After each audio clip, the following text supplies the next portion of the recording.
They added rockets to Shapes 2, and a new game mode, a ton of achievements, modding support, and so much more. But thinking back to when I first played Shapes 2, what they haven't changed are the fundamentals.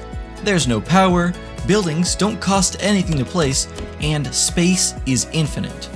So, where's the challenge? Well, don't fret, because this game will get your brain wrinkles wrinkling in ways you couldn't imagine. And now that the game has just had its full release out of early access, those wrinkles will become crevices larger than the Grand Canyon, because there are hundreds of new additions to explore. I was lucky enough to get early access to the Shapes 2 full release, and a huge thank you to the Shapes 2 team for sponsoring this video. Rest assured, I played through the game before they ever reached out to me and I loved it, so I wouldn't be making this if I didn't think it was great already. And I'll still cover some things I think they can improve in this update. So with that out of the way, let's explore absolutely everything, as well as the basics of this game for anyone who's never heard of it before. If you're fresh off the Factorio block, then let me introduce you to the Vortex. This guy is hungry and will eat up whatever you put inside, but if you want to be rewarded for your produce, then be careful, because he is a picky eater. You'll have to create specific shapes that can only be made by these machines, which, as mentioned earlier, are completely free and don't take any power to work. This means that you can focus all of your brain power on completing the puzzles of cutting, stacking, and painting in the correct order to get your requested shapes. The raw shapes you start with come from these asteroids, which never run out of materials, so there is no time pressure or need to move around the map. Until, of course, you come across new shape types that force you to search further beyond. Anyways, once you fulfill the Vortex's greedy needs, you'll earn research points that can be used to unlock new mechanics, like trains to move your shapes around faster, or crystals which are needed for future milestones. Not only that, but you can spend them to speed up your machines and belts so that you'll have to place less factories and can mine shapes faster from the spots you've already found. If you've played before, then you might remember that you used to have to upgrade all of your belts and machines separately, which resulted in some annoying ratios. Well, since the 1.0 update, all of these things will be upgraded together. This means all of your ratios will stay perfectly balanced, as they should be. And this means every time you do an upgrade, you can guarantee that your shape production will increase. But just like before, machines display how many belts they can support, so you can put your calculator down now.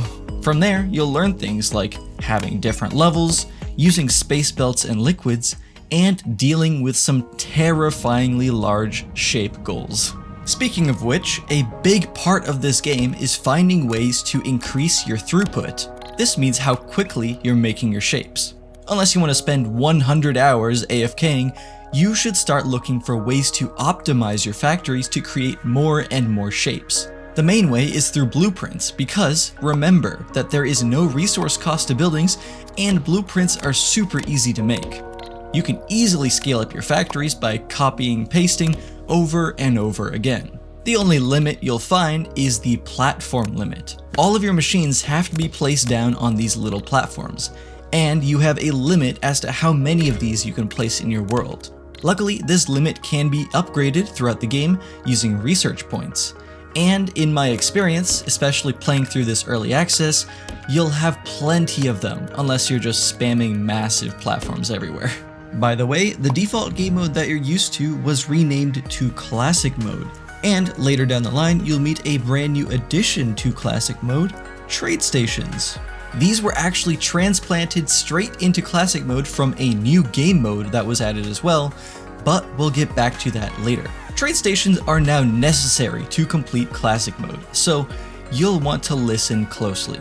You'll unlock these later in the game during Milestone 8, and the way they work is pretty simple. Basically, you put in a certain shape that it requests, and it'll output a new shape that you can't find anywhere else in the world.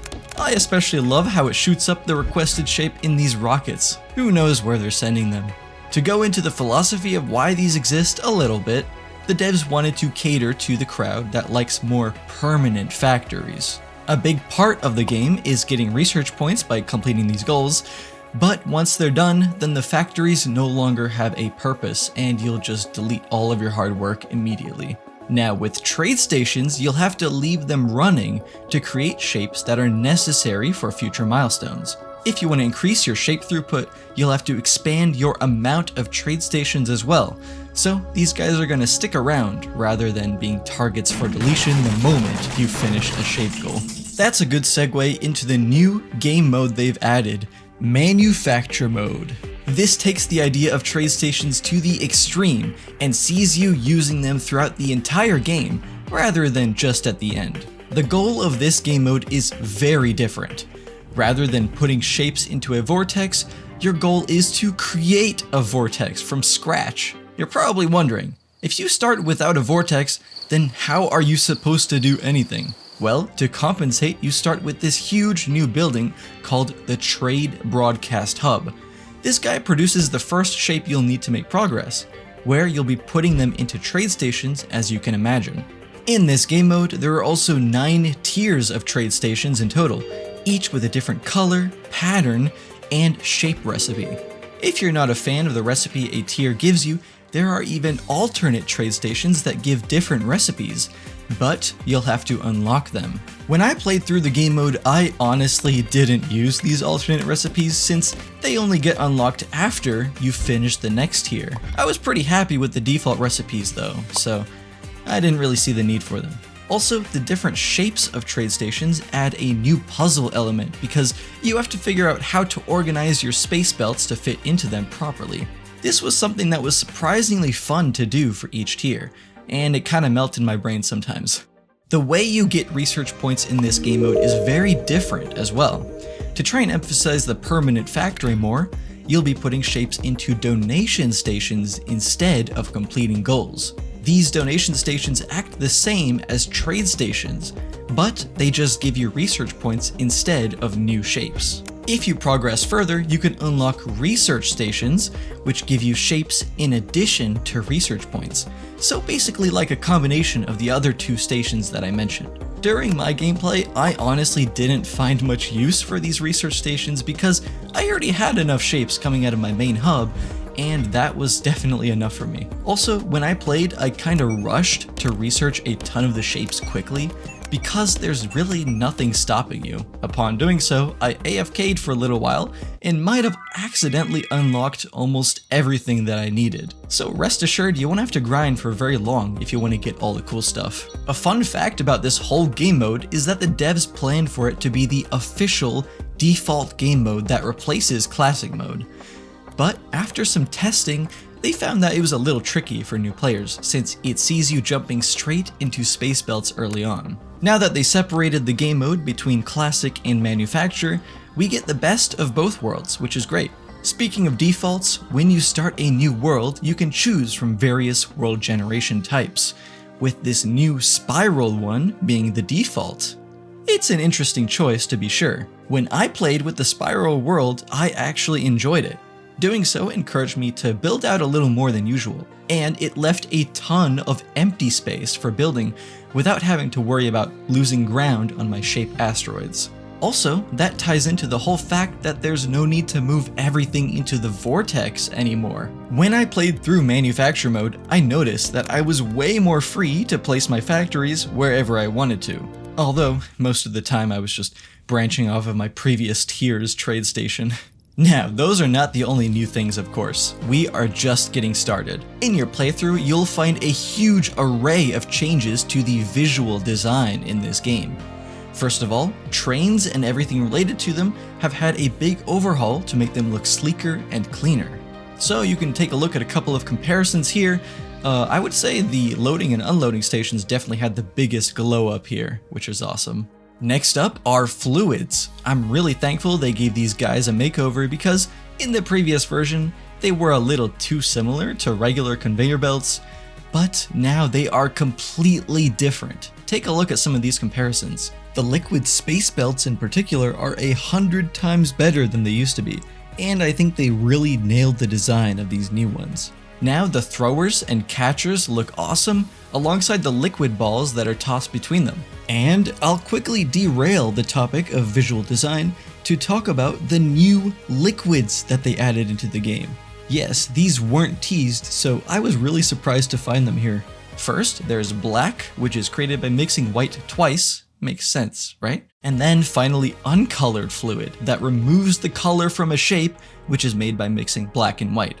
This one is genuinely a game changer because now you can use pretty much any shape on the map since you don't have to stick with the color that they came with. Anyways, there seems to be a common theme here with transportation, as space belts and pipes have gotten a tweak, with each level of the belt being numbered more clearly. When I first played, space belts were a little confusing because if you didn't know, each shade on the belt corresponds to a different level. So an input from level 3 will go on to this white third shade here. Maybe this visual change will help out with that. And another change is that wiring, logic gates, and simulated buildings got a visual overhaul, which is nice for the people that actually use them.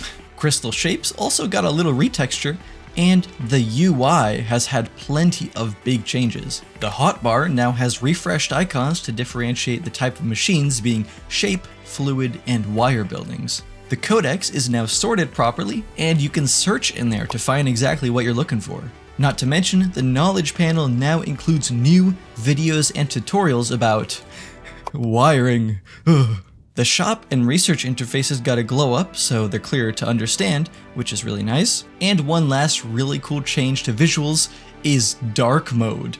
This will help you during those times when you stay up to 4 AM building the perfect shape factory. You thought it'd just affect the UI? Well, think again, because even the platforms you build on become a darker gray as well. This is really cool. If you're a wiring fan, then there have been some new buildings added to the game. We now have counterclockwise simulated buildings and bigger displays. Good for you. While all the visual design is cool, the devs did not cheap out on the quality of life features either. We've got a plethora of new things that'll make your life easier. First of all, this is a big one. We now have shape previews that work in trains, and thus everywhere now. Shape previews have been an extremely useful tool to instantly see whether what you're putting into the vortex is perfect for your goal or is completely wrong and needs to be fixed immediately. The only way to have these work in trains was to add these train spacers to the game. So instead of leaving empty gaps between loaders and unloaders, you'll need to put these to indicate where you want spacing. This is just so that the game knows where your whole stops are. In terms of previews, they did make them lightning fast, which was great, but I noticed that sometimes they didn't work properly. I think they work more than before the update though, at least. Another QOL feature we got is that pipe throughput is officially infinite. This means you only need to run one pipe to all of your buildings instead of a bunch of them making spaghetti all over the place. This change was a little weird to me though, because I noticed in my playthrough before 1.0 that pipes were already infinite. It didn't really matter how many I ran. If I connected just one to all of my machines, then they all worked, and I didn't really bat an eye on the supposed limitation. Doing some more research, it seems like it was a bug or something like that, so I guess they just made it official now. The only catch here is that the fluid catchers and throwers are still limited, so be mindful of how many of those you have. Something interesting is that the space floors have been moved up by one level globally, so you always start on the bottom level rather than in the middle like before. The intention behind this is so that it matches how levels work on platforms, where you also start on the bottom. But some people have criticized this change, as it means you won't be able to move belts around your existing infrastructure. I mean, it's still possible to move your belts up and down and around, but if you've built all of your things on the first level instead of the second one, then it'll be a lot harder for you, unless you move it all up afterwards. Speaking of space belts, you will now start with them unlocked when you begin a new game in either hexagonal mode or the new manufacture mode, just because these modes are intended for replaying individuals, so you'll have a little head start and you can get straight into them now. One of the biggest new additions we got in this update are achievements. There are 86 of them added to the game, which is a lot, But don't worry, because they won't see you replaying the game 86 times or anything like that. Most of the achievements are possible to acquire within a single playthrough, which I really appreciate, as it's mindful of our time. When I played through, I got a ton of achievements just for progressing and doing basic stuff, so you'll probably be handed them left and right. For some examples, we've got Deliver 1 million shapes, and Complete Hexagon mode, and more. You may also notice that there are no time-based speedrun achievements, and that is a breath of fresh air, unlike other factory games. While this is the case, some people like having harder achievements, you sadists, so who knows, maybe we'll see those kinds of achievements in the future. Rest assured, you'll spend a long time trying to get all the ones that were added. And if you do achieve full completion, then the devs have stated you'll have seen everything that the game has to offer. While achievements are cool, I'd argue there is an even bigger change, possibly the largest of this update. Native modding support. You can now browse the Steam Workshop for new mods as they come in and install them straight into the game using Steam. While mods were possible before, this will certainly make them more accessible to those who wish to extend their gameplay of shapes even more. Looking at the current mod list on Thunderstore, there isn't a whole lot yet, so this may even bring a larger community of mods for players to enjoy. Also, this hardcore one looks interesting. That would be fun to play around with. As for achievements and modding, the mod creators will be able to choose whether their mods disable achievements in the game. This is a little bit of a controversial change, as I can already imagine some mods coming up that give you all of the achievements for free.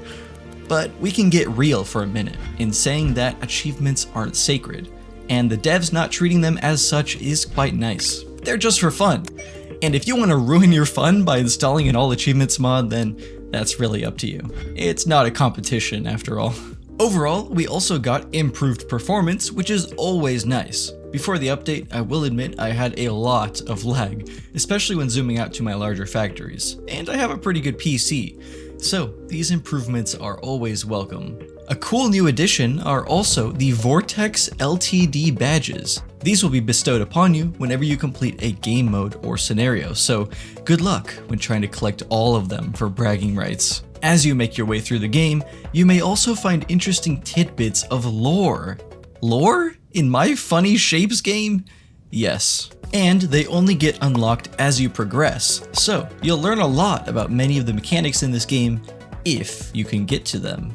Unfortunately, the devs have stated that save games will not be compatible between Early Access and 1.0, but you can change to a pre-update branch if you want to continue your world. While it may be disappointing, it's understandable, considering how many new things they've added here. And hey, it's an excuse to start a new game, right? If you want to continue using those blueprints you spent hours perfecting, then don't worry, those will carry over to the new update as well. In my playthrough, these old blueprints were genuinely so helpful and sped up the game a lot, so I am thankful that they still work. For now. The devs said that these old blueprints will not be supported forever, and they have a warning next to them so you remember, which is nice. They said the best solution if you do want to keep them would be to place them down and then save them again. But to be honest, I was kinda too lazy to do all that. It would be kinda nice if they converted them for you, especially for those who have hundreds of blueprints. I could imagine that process becoming very cumbersome very quickly. We've spent a long time going over the update, but what's coming next? Are they dropping all support for the game and moving on to Shapes 3? Don't worry, the devs have said that they have a lot of plans and ideas for post 1.0. They stated that the game will move into a live ops mode, where they'll provide regular updates, and they also have some ideas for DLCs, such as an adaptation of the puzzle DLC from Shapes 1. At the same time, they're also looking at ideas for a potential new factory game in the future that is less abstract and a bit more ambitious.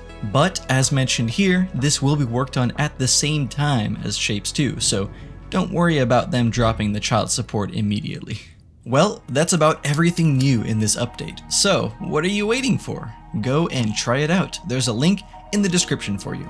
Once again, a huge thank you to the Shapes 2 team for giving me early access and also sponsoring this video for me to cover their amazing game. That's it for this video though. Thank you so much for watching, and I'll see you all in the next one. Bye bye.